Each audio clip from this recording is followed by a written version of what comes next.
Pendidikan seksual menjadi pokok penting, sering dianggap tabu, tapi bisa fatal bila hanya diam dan juga dihindari. Efeknya tidak hanya 1 hari, 2 hari, sebulan, 2 bulan, tapi ini akan terkena kepadanya untuk seumur hidupnya.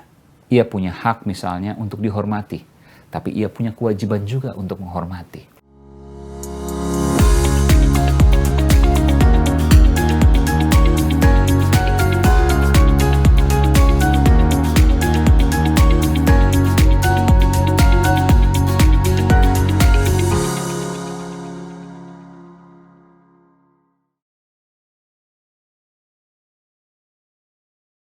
Halo saudara, bagaimana kabar Anda? Semoga Anda senantiasa dalam kondisi sehat dan baik-baik saja. Kita berjumpa lagi di podcast Aiman Wicaksono musim ketiga yang merupakan hasil kolaborasi antara Kompas TV, Media Podcast Network, dan Trusty Talent Management. Sebelum mulai, jangan lupa untuk follow dan beri rating pada podcast Aiman Wicaksono di Spotify dan subscribe YouTube Kompas TV supaya Anda tidak tertinggal setiap informasi dari episode terbarunya. Saudara, pada episode kali ini, saya Aiman Wicaksono, jurnalis dan host program Aiman, akan berkisah tentang pentingnya pendidikan seksual. Dalam hal ini adalah di keluarga saya.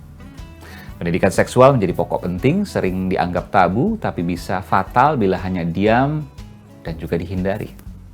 Selama perjalanan program Aiman, saya juga pernah membahas kasus kekerasan seksual, bahkan tidak hanya 1 episode, tapi banyak episode. Kejadian seperti ini bisa dicegah, bisa dimitigasi dengan bekal pendidikan seksual yang baik dari lingkungan terdekatnya, siapa lagi kalau bukan ayah dan ibunya. Mengutip Perkumpulan Keluarga Berencana Indonesia atau PKBI, terdapat 7 komponen pendidikan seksual yang komprehensif. Komponen ini bertujuan sebagai pegangan bagi orang tua saat menerangkan pendidikan seksual kepada anak-anaknya. Lalu bagaimana saya menyikapi pendidikan seksual di rumah kepada anak-anak saya yang kebetulan kedua-duanya adalah perempuan? Nomor 1 adalah knowledge, pengetahuan. Pengetahuan akan bagian-bagian tubuh mana yang kemudian dianggap sakral. Bagian tubuh-tubuh mana yang tidak boleh terbuka. Dan lebih dari itu, bagian tubuh mana yang tidak boleh disentuh oleh orang lain. Dan ini menjadi penting. Bahkan oleh orang terdekatnya sekalipun. Ya tentu berbeda ketika anak perempuan misalnya, lalu kemudian ada ibunya yang ingin melihat misalnya ada sesuatu yang mungkin abnormal dan lain sebagainya. Tentu ini bisa dijelaskan. Tapi di luar itu harus disampaikan bentuk edukasi terhadap anak. Bagian-bagian penting, apa efeknya, dan bagaimana pula ketika, ya kita tentu tidak berharap terjadi, ketika itu terjadi. Bagaimana kemudian yang harus dilakukan, itu menjadi penting.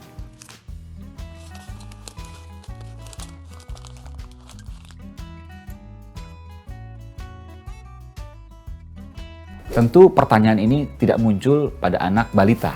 Setuju dong? Ya. Pertanyaan ini muncul ketika anak beranjak dewasa. Dan anak berhak tahu, meskipun dengan cara yang bukan kotor. Semua bisa dijelaskan lewat ilmu pengetahuan. Dan semua bisa dijelaskan juga dengan sifat yang sederhana.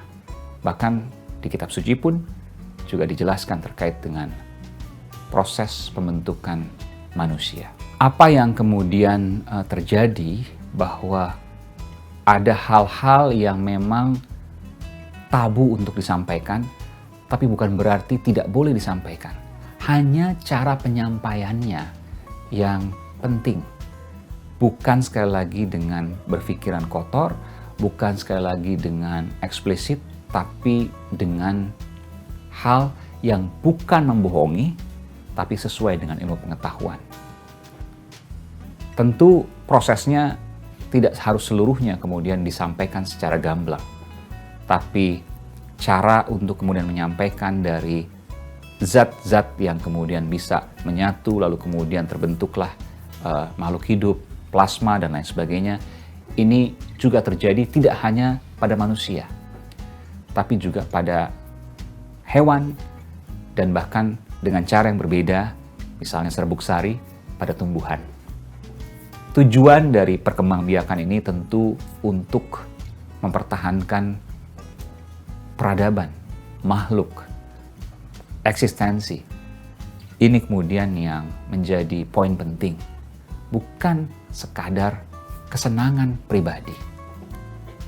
Tapi hal tersebut juga harus disampaikan bahwa ada tanggung jawab yang penting yang harus diemban.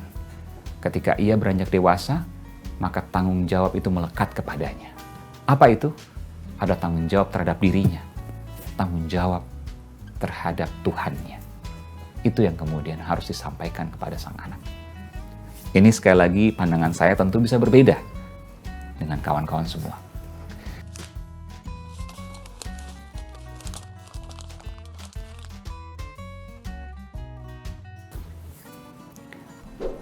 Tidak dimungkiri ya, karena saya bekerja di media, lalu kemudian pemberitaannya juga pasti anak saya senang untuk melihat TV, ya, pemberitaan dan lain sebagainya.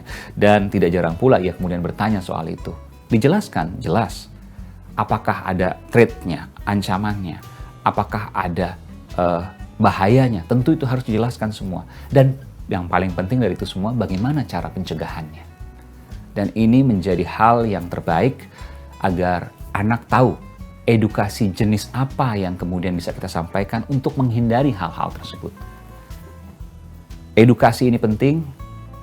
Apa yang kita sampaikan menjadi penting agar anak tahu posisi dia, agar anak tahu do and don'ts-nya, agar ia tahu hak dia sebagai anak, agar dia tahu hak dia sebagai individu, dan agar tahu kewajiban dia sebagai hamba Tuhan.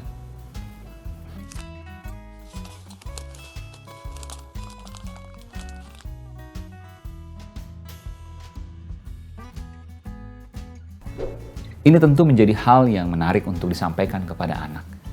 Bagaimana caranya? Tentu berpulang kepada kondisi para orang tua. Tapi yang penting adalah tujuannya. Tujuannya adalah anak mengerti akan haknya. Anak mengerti akan kewajibannya. Anak mengerti di mana batasan-batasan ketika ia bergaul dengan teman sesama jenis misalnya. Ketika ia bergaul dengan teman lawan jenis misalnya. Ketika ia bergaul dengan orang yang lebih tua atau lebih muda, ini yang kemudian harus disampaikan. Bukan hanya dari satu sisi saja, tapi pengetahuan ini menjadi penting. Misalnya, ketika ia sudah beranjak dewasa, maka hak dia harus disampaikan. Ia punya hak misalnya untuk dihormati, tapi ia punya kewajiban juga untuk menghormati. Bagian mana yang boleh disampaikan dari perkataan mana, bagian mana yang kemudian tidak boleh ditanyakan kepada orang lain atau tidak etis untuk ditanyakan pada forum-forum umum misalnya. Dan itu menjadi penting. Termasuk juga akibat ketika ia menyalahgunakan apa yang kemudian terjadi pada tubuhnya. Maka efeknya tidak hanya 1 hari, 2 hari, sebulan, 2 bulan. Tapi ini akan terkena kepadanya untuk seumur hidupnya. Hal-hal seperti ini, pandangan-pandangan seperti ini yang wajib disampaikan. Tidak hanya do and don'ts, tapi bagaimana kemudian knowledge, pengetahuan, sebab akibat, dan pandangan masa depan, termasuk juga semua dibalut dari pengetahuan agama dan keyakinan masing-masing. Dan demikian episode Diary Aiman Wicaksono kali ini. Pendidikan seksual penting untuk didapatkan oleh anak-anak. Yang terpenting adalah bagaimana memberikan knowledge, pengetahuan bagi anak. Apa yang menjadi haknya, apa yang menjadi kewajibannya, apa yang kemudian berlaku bagi lingkungan sosialnya. Ini menjadi penting. Tentu cara dari setiap orang tua berbeda-beda. Tentu cara dari kita berbeda-beda. Tapi balutan pengetahuan didasari oleh keyakinan dari apa yang kemudian kita anut, itu menjadi penting untuk kemudian kita sampaikan pada anak. Jangan lupa juga, karena kita bicara bukan hari ini dan besok serta lusa, tapi kita bicara masa depan dan peradaban bangsa. Tanggung jawab itu yang paling penting untuk kita pikirkan ke depan, bukan hanya soal satu persatu anak kita, tapi juga anak-anak lain di luar sana. Terima kasih sudah mendengarkan podcast Aiman. Tunggu kisah menarik lainnya dari Aiman Wicaksono di episode berikutnya.